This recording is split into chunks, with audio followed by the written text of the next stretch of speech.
Apa sih itu sejarah peradaban Islam? Sejarah berasal dari bahasa Arab yaitu syajaratun, artinya pohon. Penggambaran sejarah ini sama dengan kehidupan pohon, yaitu mulai dari bibit yang tumbuh, berkembang, berbuah, hingga layu dan tumbang. Nah, ibarat tersebut seperti sejarah, yaitu pasti akan ada masa pertumbuhan, perkembangan, kejayaan, hingga keruntuhan. Pengertian sejarah sendiri yaitu ilmu pengetahuan tentang peristiwa lampau yang dialami manusia yang disusun secara kronologis untuk menjadi pelajaran bagi manusia yang hidup sekarang maupun yang akan datang. Nah, peradaban sendiri berasal dari bahasa Arab yaitu al-hadoroh yang berarti kebudayaan. Peradaban adalah suatu proses perubahan cara hidup manusia meliputi kemajuan yang dicapai seperti dalam aspek bahasa, ilmu pengetahuan, sosial, politik, budaya, hukum, dan agama. Dalam progresnya, peradaban berjalan secara berangsur-angsur dalam waktu yang lama. Nah, di sini dapat disimpulkan sejarah peradaban Islam adalah keterangan mengenai pertumbuhan dan perkembangan peradaban Islam dari satu waktu ke waktu lain sejak zaman lahirnya Islam sampai sekarang. Nah, di SPI itu membahas apa saja sih? Nah, salah satunya yaitu ada masa kelahiran hingga wafatnya Nabi Muhammad. Nabi Muhammad lahir pada hari Senin tanggal 20 April 570 Masehi tahun Gajah. Kenapa dinamakan tahun Gajah? Karena pada saat itu bertepatan dengan adanya perang gajah yang dipimpin oleh Abraha yang ingin menguasai Ka'bah. Nah, Nabi Muhammad ini memiliki kakak bernama Abdul Muthalib, ayahnya bernama Abdullah, dan ibunya bernama Siti Aminah. Beliau ditinggal ayahnya saat dalam kandungan dan ditinggal ibunya ketika berumur 6 tahun. Setelah ditinggal ibunya wafat, beliau diasuh oleh kakeknya selama 2 tahun. Setelah ditinggal kakeknya wafat, beliau diasuh oleh pamannya yaitu Abu Thalib. Sudah kebiasaan masyarakat Arab ketika ada bayi lahir akan diasuh dan disusui oleh wanita kampung dengan tujuan mendapat udara yang segar dan bersih dan pergaulan yang baik demi pertumbuhan anak-anak. Beliau diasuh dan disusui oleh Halimah Sa'diyah. Nah, Nabi saat diasuh oleh Halimah, beliau ikut mengembala kambing dan kemudian beliau juga ikut berdagang pamannya ke negeri Syam hingga dewasa dan bertemu dengan Siti Khadijah. Dan dengan bertemunya tersebut, beliau mengakhirkannya dengan pernikahan. Pernikahan dengan Khadijah dikaruniai 4 anak yaitu Zainab, Ruqayyah, Ummu Kulsum, dan Fatimah. Pada masa remaja, beliau dikenal sebagai seorang pemaaf, rendah hati, jujur, hingga dijuluki Al-Amin yang artinya orang yang dapat dipercaya dan As-Siddiq yaitu orang yang benar. Pada saat usia 40 tahun, Nabi mengasingkan diri ke Gua Hira selama 1 bulan dengan tujuan merenungi alam dan penciptanya. Ketepatan pada tanggal 17 Ramadan 611 Masehi.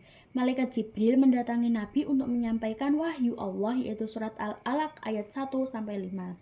Nah, setelah menerima wahyu di Gua Hira, Nabi Muhammad SAW pulang dengan kondisi tubuh yang gemetar dan tergesa-gesa agar bergegas masuk ke rumah Siti Khadijah. Dengan kondisi tubuh yang gemetar, Nabi Muhammad SAW meminta kepada Siti Khadijah untuk menyelimutinya. Lantas, Nabi menceritakan kejadian yang terjadi. Dengan mengetahui kondisi Nabi seperti itu, Siti Khadijah mengajak Nabi untuk pergi bersama menemui Waraqah dan menanyakan kejadian yang telah dialami oleh Nabi tersebut. Nah, Waraqah ini sendiri merupakan saudara dari ayahnya Siti Khadijah. Dia merupakan pemeluk agama Nasrani sejak zaman jahiliyah yang pandai dalam bahasa Arab sehingga telah banyak menyalin kitab Injil ke dalam bahasa Arab. Namun, ketika itu usianya telah lanjut dan pandangannya sudah tidak jelas. Siti Khadijah berkata kepada Waraqah, "Wahai paman, dengarkan kabar dari anak saudaramu ini." Waraqah berkata, "Wahai anak saudaraku, apa yang terjadi kepadamu?" Nabi Muhammad SAW menceritakan kepadanya semua peristiwa yang telah terjadi. Waraqah berkata, "Ini adalah Namus atau Jibril yang pernah diutus Allah kepada Nabi Musa. Wahai Muhammad, semoga saya masih hidup ketika kamu diusir oleh kaummu." Nabi Muhammad kembali bertanya, "Apakah mereka akan mengusirku?"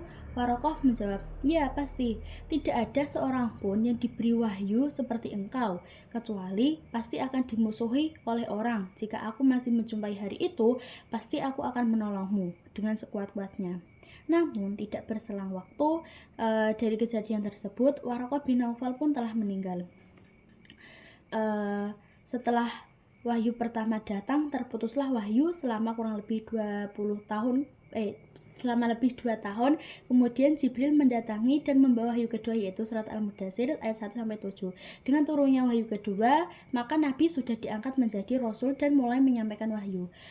Nabi ini berdakwah dengan 2 periode, yaitu periode Mekah selama 13 tahun dan periode Madinah 10 tahun. Dalam periode Mekah, dalam 3 tahun awal, beliau dakwah di Mekah. Rasulullah berdakwah dengan cara bersembunyi-sembunyi. Ia mendakwahi beberapa orang terdekatnya yang diyakini bisa merahasiakan pesan yang dibawanya. Adapun mereka yang pertama masuk Islam adalah Abu Bakar As-Siddiq, Umar bin Khattab, Utsman bin Affan, Siti Khadijah, Ali bin Abi Thalib, Tolha bin Ubaidillah, Az-Zubair bin Al-Awam, Abdurrahman bin Auf. Turunnya wahyu Allah Subhanahu wa taala surat Al-Hijr ayat 94 ini yang memiliki arti, maka sampaikanlah olehmu Muhammad secara terang-terangan segala apa yang telah diperintahkan kepadamu dan berpalinglah dari orang-orang yang musyrik. Dari turunnya wahyu tersebut, Nabi Muhammad kemudian melakukan dakwahnya secara terang-terangan. Beliau memulai dakwahnya dari Bani Hashim, keluarga terdekatnya. Namun hanya Ali bin Abi Thalib saja yang mau masuk Islam dan pamannya Abu Thalib bersedia membelanya. Walaupun ia belum mau mengucapkan syahadat, namun dakwah Nabi ditolak oleh orang Quraisy dengan alasan tidak mau meninggalkan agama nenek moyang. Banyak sekali perlawanan dari orang Quraisy, yaitu dengan melempari Nabi dengan kotoran, memboikot hubungan dagang dengan Bani Hashim, dan lain-lain. Yang kedua yaitu ada periode Madinah yang berjalan selama 10 tahun. Karena mendapat tekanan dari kaum Quraisy dan mendapat kabar akan dibunuh, kemudian Nabi hijrah ke Madinah dan membangun Masjid Quba. Masjid ini dijadikan sebagai tempat sholat dan tempat menyusun tugas-tugas dakwah. Selain itu, dengan cara menumbuhkan ukhuwah antara kaum Muhajirin dan Ansor, memperatakan hubungan antara umat Muslim dan non-Muslim, meletakkan dasar-dasar pendidikan, politik, ekonomi, dan sosial untuk masyarakat baru. Rasulullah berdakwah sampai akhir hayatnya, hingga akhirnya Rasulullah wafat pada hari Senin 12 Rabiul Awal tahun 11 Hijriah di usianya yang ke-63 tahun.